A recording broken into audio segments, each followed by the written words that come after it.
E hoje nós vamos tratar sobre a Política Nacional de Meio Ambiente. Bom, pessoal, a Política Nacional de Meio Ambiente é uma lei número 6.938 de 81, que praticamente estrutura a defesa ambiental como um todo. Primeira coisa que a gente tem que notar em relação a ela vem antes da Constituição, ou seja, ela foi recepcionada pelo texto constitucional. Nós vimos na aula passada que as constituições antes da nossa atual eram muito defasadas em relação ao meio ambiente. Mas essa lei, mesmo não tendo sido promulgada na vigência da nossa Constituição atual, ela consegue trazer noções muito interessantes e muito importantes sobre o meio ambiente. Você pode citar alguma delas, João Pedro? Na hora. Vamos começar pelos princípios objetivos. Bom, de princípio o que a gente pode falar é que a Política Nacional de Meio Ambiente ela traz a ideia de ações governamentais que devem ser voltadas para a preservação ambiental. Mais que isso, ela fala um pouco sobre a racionalização dos recursos naturais, entendendo que eles são finitos e que eles precisam ser preservados. Olha que interessante, né? Estou com colinha aqui, tá, pessoal? Mas é bem interessante para a gente elencar aquilo que mais é cobrado e aquilo que é mais visto. Ela fala sobre fiscalização e cuidado em relação ao meio ambiente, já como princípio. E o objetivo, o que é que ela traz, João Pedro, de interessante? Bom, o primeiro aspecto que a gente tem a ressaltar é a construção daquilo que a gente chama de desenvolvimento sustentável. Ela fala que a economia tem que andar alinhada com o meio ambiente, não pode ser uma coisa pela outra, né? A gente também pode falar que o governo, né, e aí entra o governo federal, estados, municípios e Distrito Federal, tem que definir áreas prioritárias de preservação ambiental. Fora disso, padrões de qualidade. Essa lei ela tem como objetivo também estabelecer normas, padrões de qualidade que possam ser aferidos para que seja feita uma proteção ambiental adequada, né? Fora isso, tecnologia e dados na proteção do meio ambiente. Ela estimula a difusão da tecnologia para que a gente possa mensurar, avaliar como está o meio ambiente e a partir disso nós também temos a noção de como defendê-lo da melhor forma possível. Fala também da preservação da vida e fala daquilo que a gente falou na primeira aula, que é o princípio, a ideia, né? A ideia bem desenhada do princípio do poluidor-pagador. Ela fala que quem polui tem que pagar, né? Então ela é bem completa quanto aos seus princípios e objetivos. O que mais que a gente pode falar?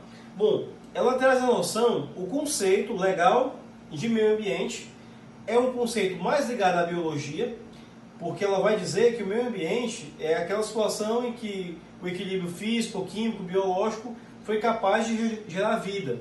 É um conceito bem voltado realmente para aspectos naturais, do meio ambiente natural. A gente sabe que existe o meio ambiente cultural, o meio ambiente histórico, enfim. Mas o meio ambiente, nessa lei, é tratado dessa forma, tá? Esse conjunto de condições físico, químico, biológicas que permitiram o surgimento da vida.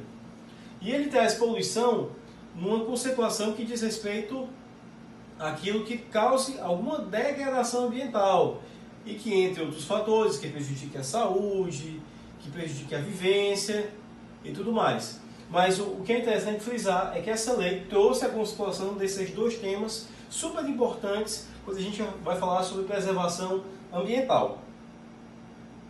Bom, um outro aspecto muito rico e muito importante que essa lei trouxe foi o SISNAMA, né? O Sistema Nacional de Meio Ambiente. O que é isso? Ele é, na verdade, uma estrutura organizacional para que a ideia de defender o meio ambiente seja executada de alguma forma. Então eu trouxe um organograma, acredito que é mais fácil a gente entender um pouco mais sobre o SISNAMA, que ajuda a gente a enxergar melhor como é que ele funciona. Bom, a gente tem como órgão superior ligado à Presidência da República o Conselho de Governo, né?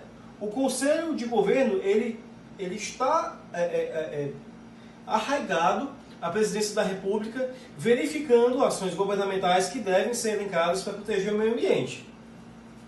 João Pedro, Quem é que vai orientar esse Conselho de Governo? A gente vai falar dele, do CONAMA, né? O Conselho Nacional de Meio Ambiente. Ele é um órgão consultivo e deliberativo. Ele vai estudar, entender e propor ações governamentais relacionadas ao meio ambiente para que sejam executadas. João Pedro, existe mais algum outro órgão que é ligado a essa inteligência maior, a esse Conselho de Governo? Existe, e ele é muito importante. É o órgão central, o Ministério do Meio Ambiente. Muito cuidado. Na lei se fala em Secretaria de Meio Ambiente da Presidência da República. Esse nome mudou, desde Fernando Henrique, tá? Então é o Ministério do Meio Ambiente. O Ministério do Meio Ambiente é uma espécie de órgão central, né? Ele está afiliado a dois órgãos executores principais, o IBAMA e o ICMBio. Aqui estão colocados duas vezes, né? Você também colocou duas vezes, mas não tem problema. Esses órgãos são necessariamente aqueles que executam na prática as atividades ligadas à proteção ambiental. E fora eles, porque isso não é só no âmbito federal não, existem também órgãos seccionais e locais que fazem esse trabalho de execução de pasta, né, ambiental, digamos assim, estaduais e municipais. O Pedro me deu um exemplo, a SEMASSE. A SEMASSE é o que nós temos mais próximo dessa ideia, né? A Superintendência Estadual do Meio Ambiente. Então, fica aí desenhado o CISNAMA, né? Que é justamente esse sistema que racionaliza a proteção ambiental do nosso país.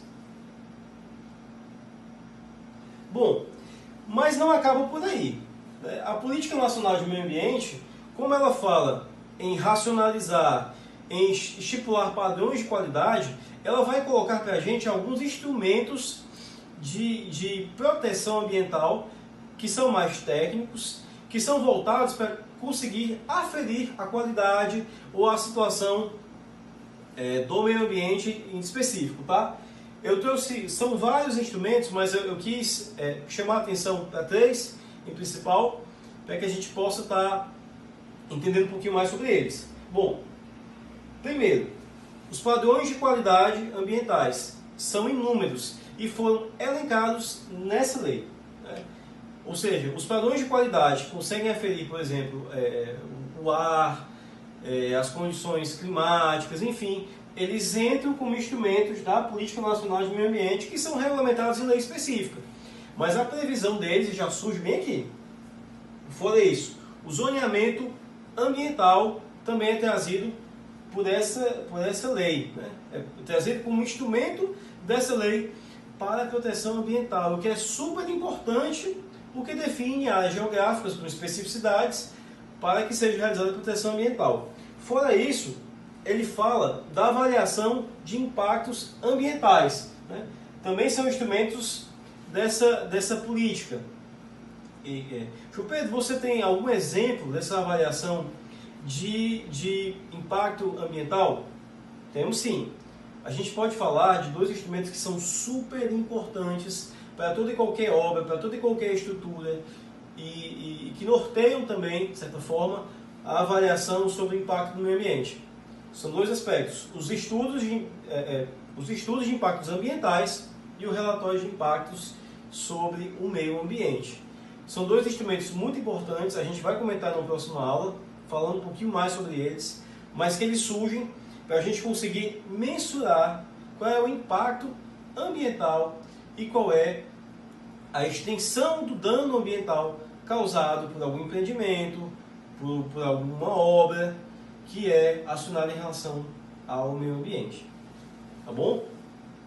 É importante que a gente faça uma leitura bem aprofundada dessa lei, porque ela também estipula algumas sanções. E essas sanções também são bem importantes para que a gente possa estar entendendo essa racionalização de proteção ao meio ambiente. Mas, sobre a Política Nacional de Meio Ambiente, especificamente, nós tratamos os principais pontos. Se você gostou dessa aula, lembrando que é uma aula bem curta, é uma aula para apresentar alguns tópicos para a gente iniciar a discussão. Então curta, comente, compartilhe com seus amigos. É um prazer estarmos juntos.